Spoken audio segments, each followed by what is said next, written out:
Hi everyone, it's Christina from Card Creations and More by C, and I'm finally back with a new video for you all. We are going to be making a card from Preserves cartridge today, and this is what the card is going to look like, but we're going to use a different sentiment. It's got this cute little bunch of grapes, and I needed to make a wine type of themed thank you card for somebody. So I chose this bunch of grapes from Preserves, and I combined two Scrappy Mom sentiments for this one, thank you and then bunches. So one was from Simple Sentiments and one was from their new set, Good Eats. So I thought that was kind of cute. So we're going to go ahead and get started. I've got everything pretty much ready. Let's see here. My card base is the Vintage Cream from Paper Tray Ink, and it's just going to be a standard A2 sized card. I've already gone ahead and cut it and scored the base, so we're just going to get it folded in half. And our next layer is going to be, this is from Michael's Recollections. It's cut at 5 1/4 by 4, and then I have just a purple printed paper that I've cut it 2 inches, and I cut it a little longer than we need it. And then my middle layer is going to be this one, 3.75 by 5. And then my sentiment is going to go on this little piece. Okay, so to get started, I think the first thing we will do is put together our die cut. Now I went ahead and left this on the mat because it's in multiple pieces. This way we can just take off one piece at a time. And I experimented with this a little bit, and the first thing I tried to do was to coat my bunch of grapes with UT. I thought that might look kind of neat to make it glossy and raised up more. But I didn't really like it because apparently my UT that I thought all this time was clear is actually an interference blue. So that didn't work at all. I ended up with just a big blue blob. So then the next thing I tried was to just use clear embossing powder over the entire bunch of grapes, but it just made it look too dark. It didn't really even look like the right purple anymore. So I didn't like that either. So then I actually started over and cut 2 new bunches of grapes to use, and those turned out better. So what I'm doing is just adhering the bunches down the little clumps of grapes here. It's kind of made so that it's a two-toned look. So you want to leave a space between everything. And I'm just using my Cutter Bee tweezers and my Craft Bond glue that is in this little bottle that has a nice little metal tip so you can get fine amounts of glue. And I like using that quite a bit.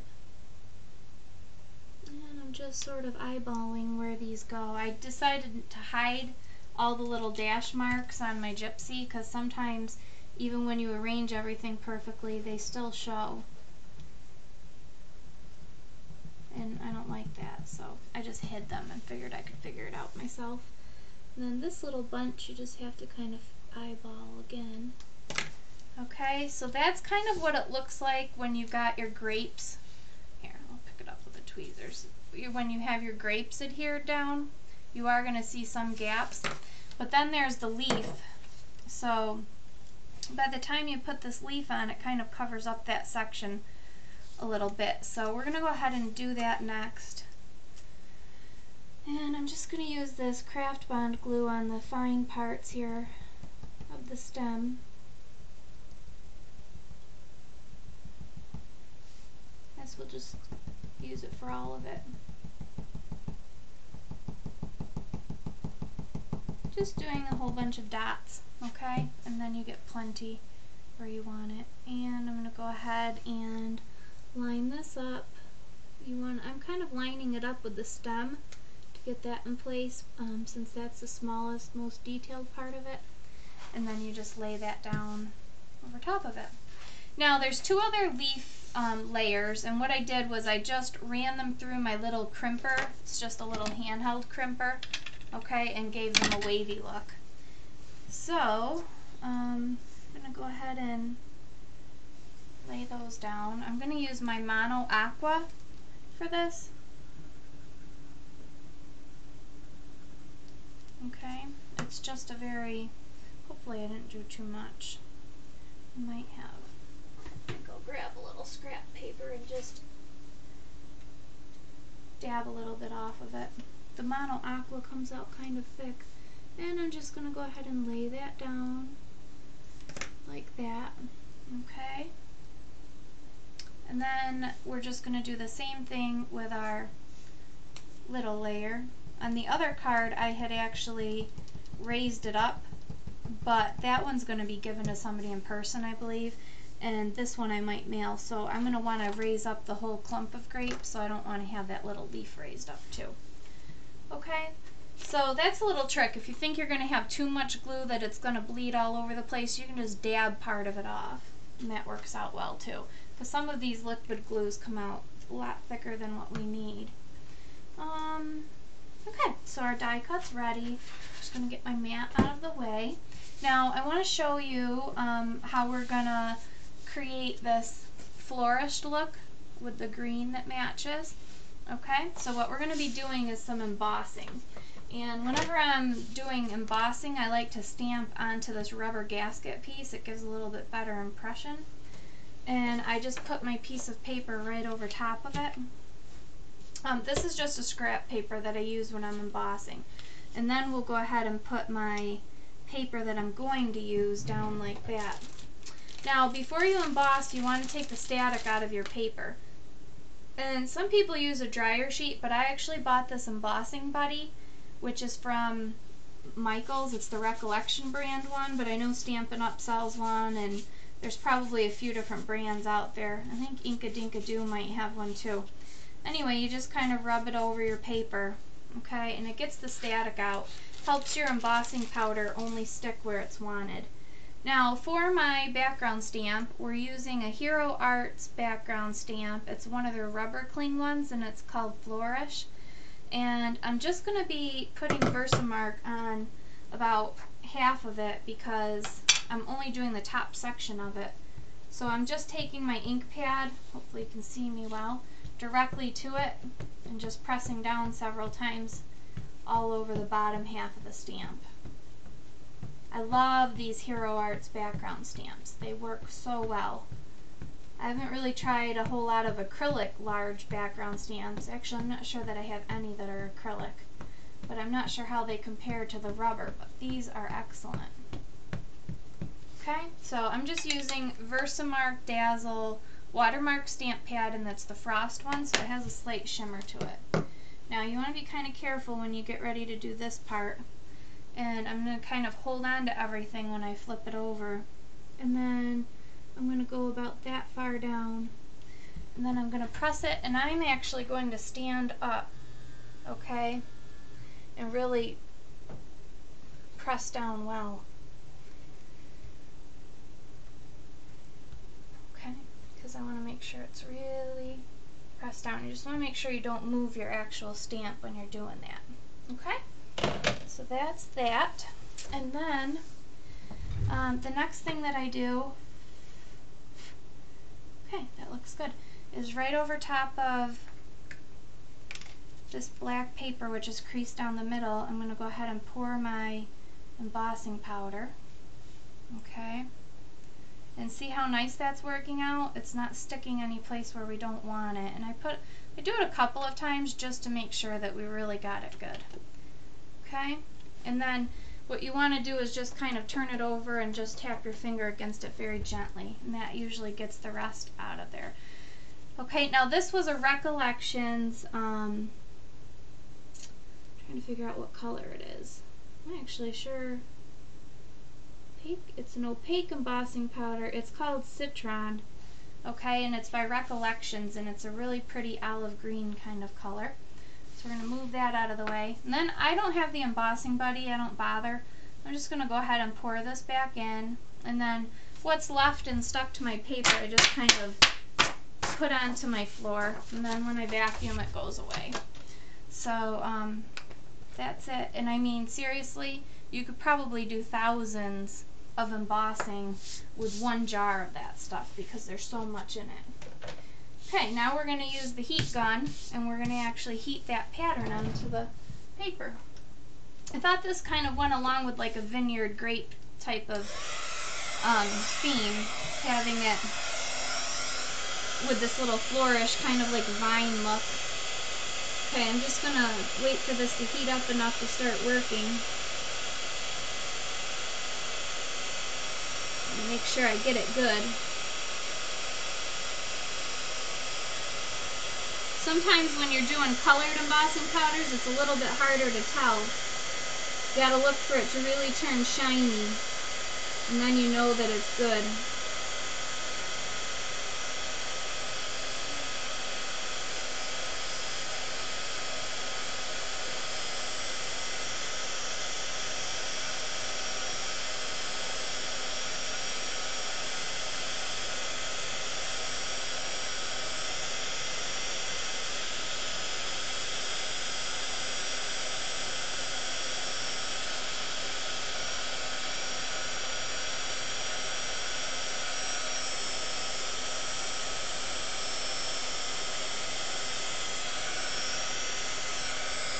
Okay, I just want to make sure. I've had this habit sometimes of thinking it's done and then it's really not, so just go over it well enough that I can tell that it's done. So there we have it. And now what we want to do is start building our layer of our card. So I'm going to go ahead and put adhesive directly on this bottom half. And I know that my paper is 2 inches, so I'm going to go ahead and line this up on my grid so I know right where that top piece should go. Actually, I don't want to put that in your way. And then I'm just going to go ahead and lay this down right directly along the bottom. Okay, and we'll just go ahead and trim the edges off because I did cut it longer than what we needed it. I do that to make sure. I don't like it to end up being too short and then it looks silly, so I do it that way. Okay, and then I did plan for an olive green strip right here along the middle between the two papers. So, and it's going directly onto the purple layer. None of it's going onto the top part. So we just add that, kind of like a little separation between the two patterns. Okay, and trim off the edge. And then we're going to be putting our ribbon. So I like to just do it like this. I put one strip of adhesive all the way across, okay? And then I take my shorter piece of ribbon, that's the one that I'm going to use to tie, and I go ahead and place it like that. And then I just use the rest of the ATG to stick down the rest of the ribbon, okay? Like that. And then I'm going to go ahead and tape down the sides in the back. Okay, good. And then we're going to go ahead and just tie a little knot. Very simple. Okay, and then I'm going to want to trim these edges. Okay, and I want to burn them with a lighter.